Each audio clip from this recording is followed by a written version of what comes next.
जो तेलंगाना में 500 कुत्ते मारे गए हैं, उस पर क्या कहना चाहेंगे? देखिए, अगर जानबूझकर कोई भी हत्या किया गया है तेलंगाना में, अरे मैं के तेलंगाना हो या कोई गंगना हो, किसी भी जगह पर जानबूझकर किसी भी जीव की हत्या अगर की गई है तो वह जो है हत्या करने वाले हत्यारे हैं, उस पर मर्डर का केस चलनी चाहिए, उनको फांसी पर लटकाना चाहिए। चाहे इसके लिए सरकार ही जवाबदेह क्यों न हो। अगर तेलंगाना में ऐसी काम हुआ है तो तेलंगाना के सीएम को सुप्रीम कोर्ट बर्खास्त करे, तेलंगाना का जो हाई कोर्ट है वो उसको बर्खास्त करे, उसको जेल में डाले, उसको फांसी पर सरेआम आम पब्लिक के बीच फांसी पर लटकाने की कार्रवाई करे। और हम लोग आज से नहीं, पिछले कई महीनों और सालों से भैरव देव की सवारी कुत्तों के ऊपर में सुप्रीम कोर्ट का ध्यान आकर्षित करते हुए आए हैं, लेकिन अफसोस इस बात का है। लेकिन सर कुत्ते काटते भी तो हैं। एक मिनट रुकिए, कुत्ते काटते हैं, किसको काटते हैं? तो काट रहा है।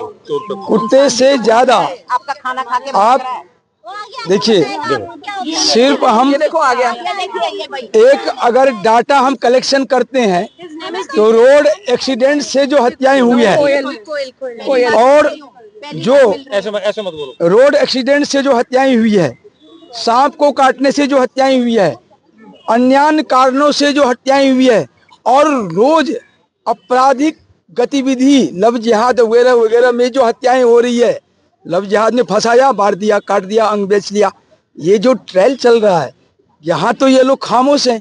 कुत्ते से कितनी मौतें हुई है? 50-60 पूरा मौतें पूरे साल में 50 या 60 मौतें हुई होगी। इनको आप कहते हैं ये कुत्ते काटते हैं। सबसे बड़ी दिक्कत क्या है, हमारे देश में हमारा अपना संविधान नहीं है, हमारा अपना शासन व्यवस्था नहीं है, हमारी अपनी न्यायपालिका नहीं है। मैं अटल जनशक्ति पार्टी का राष्ट्रीय अध्यक्ष हूँ और मैं सुप्रीम कोर्ट को एक नहीं 18-1900 मेल भेजा हूँ, भारत सरकार को भेजा हूँ, प्रेसिडेंट को भेजा हूँ, गृह मंत्री को भेजा हूँ, वर्ल्ड प्रेस को भेजा हूँ, न्यूज मतलब अमेरिका के प्रेस को, विश्व के प्रेसों को भेजा हूँ। उनको कहा हूँ जो एक अहिंसक जन आंदोलन को आप न्योता मत दें। यदि आप अहिंसक जन आंदोलन को न्योता देंगे तो वो होगा, दे दिया है। और मैं इनके लिए मेरे पास एविडेंस है। 18-1900 मेल साधारण मेल नहीं है, और सुप्रीम कोर्ट को लिख के दिया हूँ, अहिंसक जन आंदोलन से आपको इस्तीफा दिलाऊंगा। हम नेपाल की तरह सुप्रीम कोर्ट फूकेंगे नहीं, क्योंकि ये मेरी प्रॉपर्टी है, भारत की प्रॉपर्टी है, जनता की प्रॉपर्टी है। लेकिन हम आपको स्वीकार नहीं करेंगे, मेघालय की न्यायपालिका को स्वीकार नहीं करेंगे।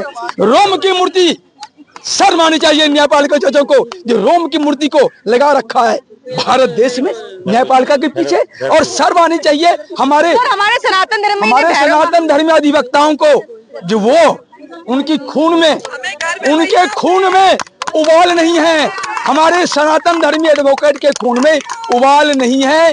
ये खाना कमाना, बच्चे भी 10-20 पैदा नहीं कर सकते, जो कुछ काम हो ये 1-2 बच्चे पैदा करके ये देश का नुकसान ऐसे भी करते हैं। और ये सारे अधिवक्ता, सनातन धर्म अधिवक्ता हमारे देश के लिए बहुत बड़ा घातक है। इनके खून में अगर उबाल आ जाए, ये अगर इंसाफ के लिए, सनातन धर्म के लिए, देश के लिए लड़ना चालू कर दे तो सुप्रीम कोर्ट को झुकाना, 1 महीने के अंदर सुप्रीम कोर्ट झुक जाएंगे सारे। उतना भी टाइम नहीं लगेगा, 10 दिन 15 दिन में झुक जाएंगे ये। लेकिन आज तक ये वकालत लोग, आज तक ये वकील लोग अपना वकालतनामा चेंज नहीं करा सके, अपनी गुलामी की भाषा नहीं चेंज करा सकते। लानत है ऐसी वकालत कर। मैं भी एडवोकेट हूँ, लेकिन विदाउट एनरोलमेंट, हमने एनरोलमेंट लिया नहीं। कहना ऐसे एनरोलमेंट लेके क्या मरना अच्छा है? जिस स्वतंत्र रहो और इंडिपेंडेंट रहो। और मैं आंदोलन करने जा रहा हूँ, हजारों लाखों आदमी अहिंसक जन आंदोलन के लिए तैयार हो रहे हैं, पूरे हिंदुस्तान में तैयार हो रहे हैं। इनके एक-एक घरों पर हम घेरेंगे इनको, और ऐसे घेरेंगे। हमें देश को बचाना है, हमें इन लोगों से। ये कुत्ते का मैटर क्यों उठाया गया है? ये मैटर कुत्ते का नहीं है, मैटर सनातन धर्म को नष्ट करने का है और बाकी कुत्ते मुद्दों से भटकाने का है। कुत्ते क्या काम करते हैं? कुत्ते जानते हैं, ये जो है मलिक्षों को, प्रेतों को, पिशाचों को इसके ऊपर भूखते हैं। और ये जो हमारा मिशनरी क्या है? मैंने सुप्रीम कोर्ट को मेमोरेंडम दिया 2 जनवरी को, जो यीशु ईश्वर नहीं है और ईश्वर है तो साबित करो। हमने पोप को भेजा और इन्होंने एक किताब लिखा, यीशु में शैतान है, और ये बाइबल में प्रमाणित है।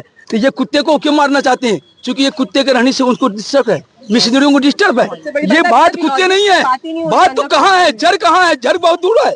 ये लोग मोदी जी को मणिपुर जाने के लिए पूरी जोर शोर लगा दिए, मणिपुर जाओ। और क्या इन सभी जजों की मिली भगत थी मोदी को मारने की? नहीं तो ये जो नवलखा ने मोदी जी को मारने का षड्यंत्र रचा, उसमें इन्होंने उनको जमानत दे दिया। इनकी एक एक प्राणी का एक एक डाटा, इनका कच्चा चिट्ठा इनके सुप्रीम कोर्ट के रिकॉर्ड में दर्ज है। ये भाग नहीं सकते। और इनको मैंने कोर्ट करके 18-19 मेल कर रखा है।